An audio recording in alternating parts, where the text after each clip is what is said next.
шишме хадвастается Хомави талсы бактай Нафистали Аллагылы Gülsüz keleğine hülehi Ey savı, ey hürmetli başkort dili Gerip yatkan uğravınday bayım arsin Sirli kamış kurayınday karşım arsin Tekur henseseninday yor zireksin Ey hikli, ey kedere başkort dili İndizlerge dinlemem terensin Ay halkına dinlemem güzel hemşin Hayvanat dinlemem büyük hemşin Ey hikmetli, merhametli başkort dili Молодец.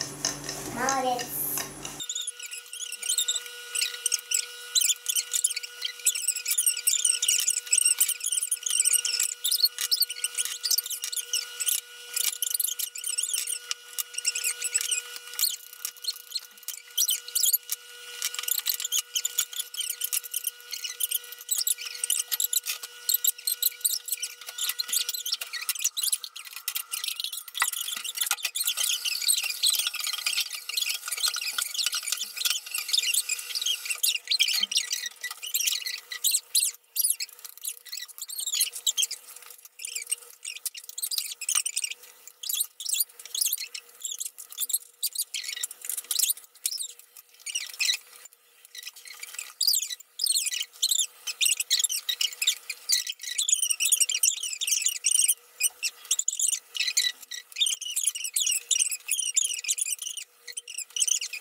Нажимаем, чтобы тут. Я нажимаю, что? Я нажимать могу уже. Что? Я нажимать могу уже.